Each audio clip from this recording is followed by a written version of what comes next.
सभी विद्यार्थियों का एसवी चिल्ड्रन एकेडमी रावला मंडी के ऑनलाइन प्लेटफॉर्म पे स्वागत है। और कक्षा 12 के विद्यार्थियों को सबसे पहले तो आज 74वें गण स्वतंत्रता दिवस की हार्दिक शुभकामनाएं। हम कौन सा स्वतंत्रता दिवस बना रहे हैं? तो 74वां स्वतंत्रता दिवस बना रहे हैं। ध्यान रखना, 15 अगस्त 1947 को हमारा भारत आजाद हुआ। कब? 15 अगस्त 1947। और आज 15 अगस्त 2020 को हम 74वां गणतंत्र दिवस स्वतंत्रता दिवस बना रहे हैं, इंडिपेंडेंस डे बना रहे हैं। और आपसे पूछे कि हमारे भारत को आजाद हुए कितने साल हो गए? तो 73 साल हो चुके हैं हमारे भारत को आजाद हुए। 74वां साल अब शुरू हो चुका है। इस दिन क्या होता है? दिल्ली के अंदर जो लाल किला होता है, नाम सुना ना, जिसका निर्माण शाहजहां ने करवाया था, आज भी वो अस्तित्व में है। दिल्ली के लाल किले पर झंडा कौन फहराता है? तो झंडा कौन फहराता है? प्रधानमंत्री फहराता है, पीएम, प्राइम मिनिस्टर। तो वर्तमान हमारे प्रधानमंत्री नरेंद्र मोदी जी ने आज झंडा फहराया इस 74वें स्वतंत्रता दिवस के अवसर पर। ये हमारी आजादी की बहुत बड़ी खुशी है। इस कोरोना वायरस की वजह से आज हम इसका समारोह नहीं बना पाते, नहीं तो विद्यालयों में आपको पता है खूब सारा झांकियां वगैरह, प्रदर्शन, महोत्सव बनाया जाता है। तो एक बार फिर सभी विद्यार्थियों को 74वें स्वतंत्रता दिवस यानी इंडिपेंडेंस डे की हार्दिक शुभकामनाएं। इसी के साथ हम शुरुआत करते हैं विषय भूगोल और अध्याय चल रहा है हमारा जनसंख्या वितरण, घनत्व और वृद्धि। आज हम पढ़ेंगे जनसंख्या वृद्धि की मुख्य विशेषताएं। जनसंख्या वृद्धि की मुख्य विशेषताएं क्या है, उन विशेषताओं के बारे में हम अध्ययन करेंगे। तो आप सभी तैयार हो? स्टार्ट करता हूं मैं। तो विशेषताओं में पहली विशेषता क्या है? विशेषताओं की बात करें तो सन 1650 से लेकर, पहली विशेषता क्या है? 1650 से लेकर 1750, 1650 से लेकर 1750 तक एशिया और यूरोप में, एक तो एशिया महाद्वीप और एक यूरोप महाद्वीप में साधारण वृद्धि हुई है। ठीक है, जनसंख्या की विशेषता क्या है कि इसमें जनसंख्या की साधारण वृद्धि हुई थी एशिया और यूरोप महाद्वीप में। कब से कब तक लेकर? 1650 से लेकर 1750 तक। उसके बाद अफ्रीका महाद्वीप में देखें हम, अफ्रीका, तो इस अफ्रीका महाद्वीप में जनसंख्या घट गई थी, क्योंकि अफ्रीका महाद्वीप में इस समय जनसंख्या घट गई। होता है, हो सकता है कोई वातावरण को, महामारी और इस तरह का सिस्टम हो जाए कि जनसंख्या घट गई, स्वास्थ्य सेवाएं का उचित लाभ न मिला हो। और जो अमेरिका है आपका, अमेरिका, उत्तरी अमेरिका, दक्षिणी अमेरिका, और दोनों देश है वहां पे बहुत कम, अमेरिका दोनों आ जाएंगे, उत्तरी और दक्षिणी अमेरिका। ठीक है, वहां बहुत कम जनसंख्या यानी विरल मात्रा में बढ़ी, विरल जनसंख्या है। ठीक है, बहुत ही कम। ये बात कर रहा है 1650 से 1750 में। क्या है कि इस 100 वर्ष के काल में एशिया और यूरोप में तो जनसंख्या बढ़ी, लेकिन नॉर्मल सी बढ़ी। अफ्रीका में जनसंख्या घट गई। अमेरिका, उत्तरी अमेरिका और दक्षिण अमेरिका में बहुत कम विरल यानी बहुत कम विरल जनसंख्या थी, न के बराबर थोड़ी बहुत जनसंख्या थी। 2 नंबर इसकी विशेषता क्या कह रहा है? सन 1900 के पश्चात, 1900 के पश्चात यानी 20वीं शताब्दी में, जो 20वीं सदी थी ना, आज कौन सी सदी चल रही है? 21वीं। जनसंख्या तीव्र गति से बढ़ी। एक और बड़ी बात देखो, जनसंख्या यहाँ देखो विरल में बढ़ी आराम से, तो जनसंख्या तीव्र गति से बढ़ गई, पूरी वृद्धि हुई, एकदम सीधा उछाल ले गई जनसंख्या, क्योंकि स्वास्थ्य सेवाओं का अच्छा लाभ मिला, भारत आजाद भी हो गया था और खूब सारी विकास प्रगति हुई थी, औद्योगिक विकास हुआ। और सबसे ज्यादा जो वृद्धि हुई वो कहां पे हुई? तो वो वृद्धि सबसे ज्यादा आपको याद रखना, ये इससे पहले थोड़ी सी लाइन हो रहेगी, 1750। हाँ, ये भी देखना, 1750 से 1900 के बीच क्या हुआ? 1750 से 19 के बीच सभी महाद्वीपों में जनसंख्या वृद्धि हुई। जितने महाद्वीप है, मेन एशिया, अफ्रीका, सब में क्या हुई? जनसंख्या में वृद्धि हुई। अब आता है 19वीं सदी के पश्चात, 1900 के पश्चात 20वीं शताब्दी में, 20वीं सदी में जनसंख्या तीव्र गति से बढ़ी, जनसंख्या तीव्र गति से बढ़ी। ठीक है, बढ़ गई। खास करके एशिया, खास करके जो महाद्वीप कौन सा है, एशिया और अमेरिका में ज्यादा वृद्धि हुई। एशिया और अमेरिका में, क्योंकि अमेरिका में कहां से लोग आते थे, यूरोप से लोग आने लगे थे, और एशिया तो था ही था, चीन भारत और जनसंख्या बढ़नी थी।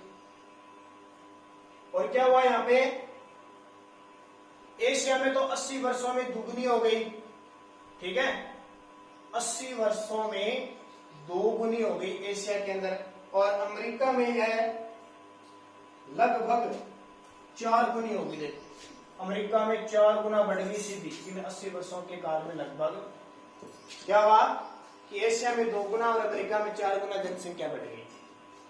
4 नंबर पॉइंट देखिए, एशिया वृद्धि पिछले सब महाद्वीपों में एक समान है।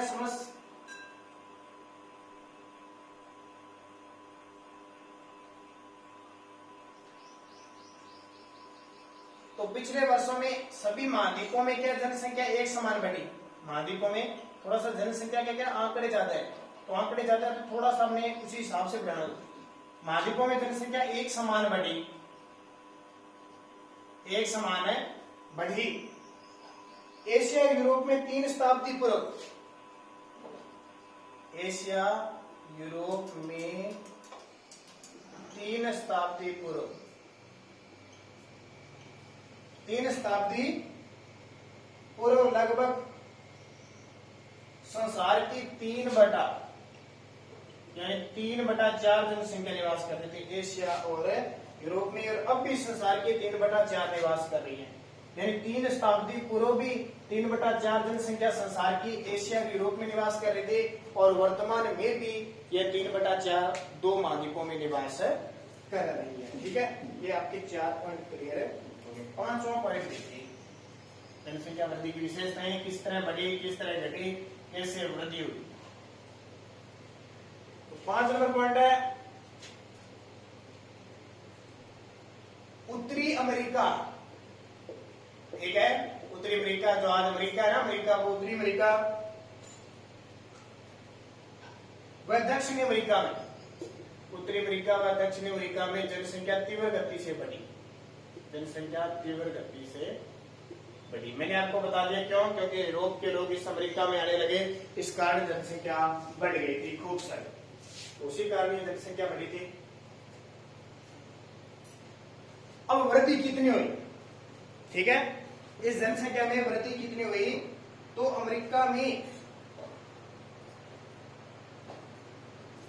में 3 शताब्दियों पूर्व 364 गुना बढ़ गई। 364 गुना बहुत होती है, और दक्षिणी अमेरिका में यह 14 गुना बढ़ गई।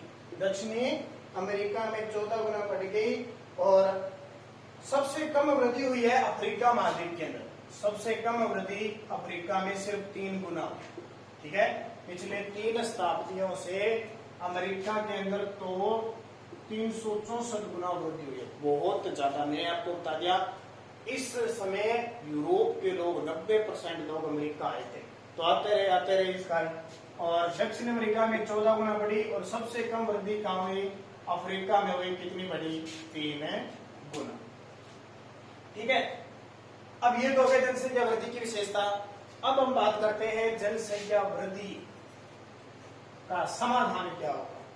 जनसंख्या समस्या और समाधान।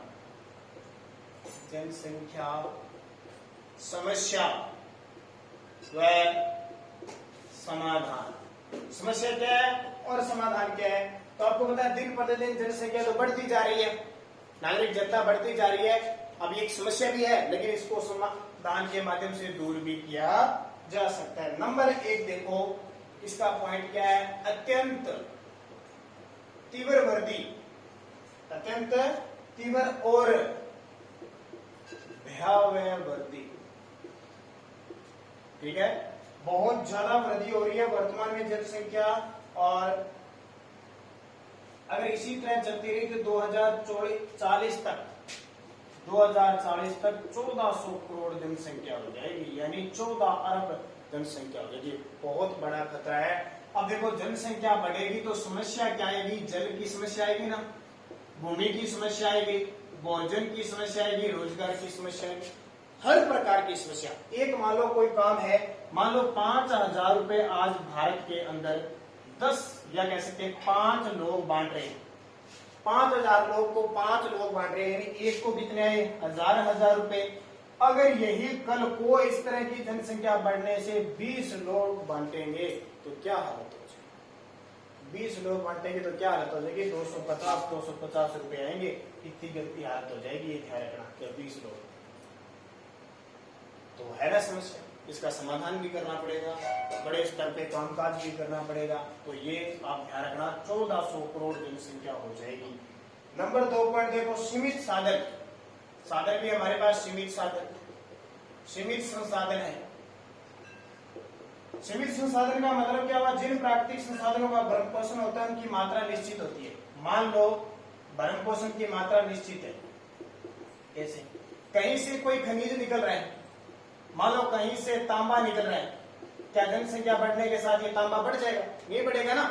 वो तो जितना निकल रहा है वो इतना निकलेगा, लेकिन जनसंख्या, कहीं तो तांबे का प्रयोग 20 लोग करते हैं, उसी को 200 लोग करने लग जाएंगे, तो इसकी तो खपत क्या होगी? ज्यादा होगी, ये तो समाप्त हो जाएगा। तो ये बहुत बड़ी समस्या, सीमित संसाधन हो जाएंगे। आज आपने सुना होगा ना कि डीजल पेट्रोल महंगे हो रहे हैं, सुना ना, डीजल पेट्रोल महंगे हो रहे हैं। क्यों हो रहे हैं भाई डीजल पेट्रोल? आपको पता है क्यों हो रहे हैं? महंगाई बढ़ती है, अपने कह देते हैं।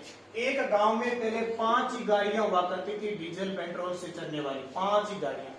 आज हर घर में आपको गाड़ी मिल जाएगी। पहले डीजल का प्रयोग 5 लोग करते थे, अब 100 लोग करें। हर घर में आपको मोटरसाइकिल मिल जाएगा, हर घर में मोटरसाइकिल। पहले किसी को होता नहीं था। आज आप नरेगा पे कोई जाएगा ना तो वो मोटरसाइकिल लेके जाएगा। तो देखो मांग बढ़ी है ना, लेकिन संसाधन तो सीमित ही है।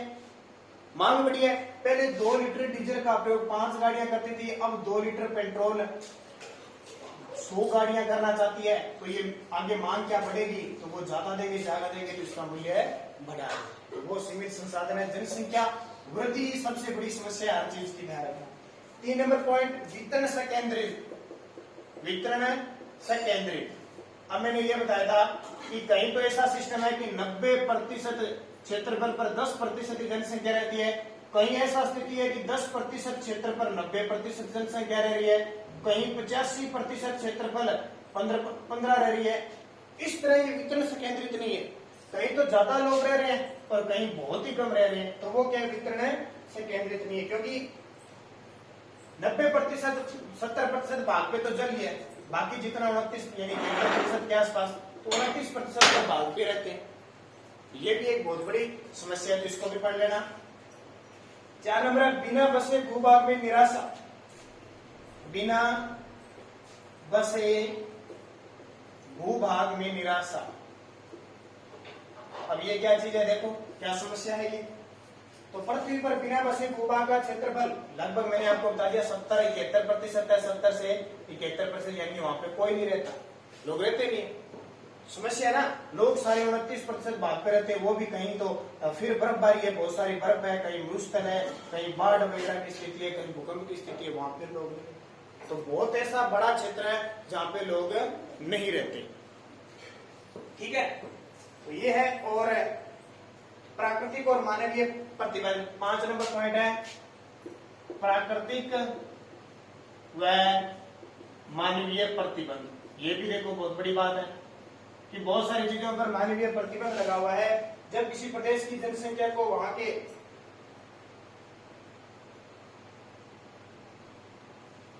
तो प्राकृतिक और मानवीय प्रतिबंध है, यानी जहां निवास करते वहीं रहते हैं, प्रकृति में खुले विचरण का अधिकार नहीं है, तो वहां सारी बहुत सारी क्या फैल जाती है? महामारी फैल जाती है, स्वास्थ्य खराब हो जाता है, तो ऐसी सारी ये समस्याएं हो जाती है। तो ये जनसंख्या समस्या और समाधान के आपके 5 पॉइंट है। तो ये तो समस्या थी। अब देखो समाधान क्या है, इस चीज का समाधान क्या है, तो थोड़ी सी बातें पढ़ लेते हैं। वैसे ज्यादा पढ़ाने वाली नहीं है, क्योंकि सीधा किताब में से पढ़ने वाली है, फिर भी चलो आपको मैं थोड़ी सी इस पाठ से संबंधित बता देता हूँ। अब समाधान देखो, समाधान सीधा पढ़ के बता देता हूँ आपको। भौगोलिक संसाधनों का अनुकूलतम प्रयोग करेंगे, जो हमारे पास संसाधन है अगर सही रूप से प्रयोग करेंगे तो उनका समाधान हो जाएगा। फिर औद्योगिकरण है, परिवहन है, संचार साधनों है, खनन उद्योगों है, निर्माण उद्योगों की उन्नति, यंत्रीकरण, कोयला, पेट्रोल, डीजल के अधिकतम उत्पादन पर नियंत्रण होगा। शिक्षा का प्रसार और विज्ञान व तकनीकी प्रशिक्षण से जागरूकता आएगी। कृषि का नवीनीकरण करना पड़ेगा, आज जो पुरानी खेती है उसको बदलना पड़ेगा। सागरीय संसाधनों का, जो जल के अंदर संसाधन है उनका प्रयोग करना पड़ेगा। जनसंख्या का अलग बसे क्षेत्रों में प्रवास, जहाँ बहुत कम लोग हैं वहाँ जनसंख्या का प्रवास यानी दूसरी जगह भेजना पड़ेगा। देरी से विवाह, परिवार नियोजन और संतति निग्रह, ठीक है, देरी से विवाह, क्योंकि आजकल 18 वर्ष 21 वर्ष है ना, तो उससे पहले विवाह नहीं करना चाहिए। यह सीमित संसाधन, जब वो अपना एक व्यक्ति अपने स्टैंडिंग पे हो जाए, अपने कार्य में लग जाए, तब उसकी शादी करो। और संतति निग्रह, यानी जैसे हमारे भारत में हमारे दो, ठीक है, हम दो हमारे दो का नारा है तो उसका उजागर करो। जैसे चीन में हम दो हमारे एक का नारा था पहले, तो वो है, हो सकता है दोबारा भी लागू किया जा सके, ठीक है। उसके बाद में जननांकीय संक्रमण सिद्धांत, ये जननांकीय संक्रमण सिद्धांत की अलग अलग स्टेज है, ठीक है। जननांकीय,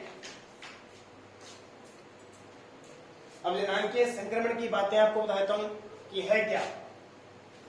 तो देखिए, संसार में जनसंख्या वृद्धि, ये बताता हूं जननांकीय संक्रमण सिद्धांत।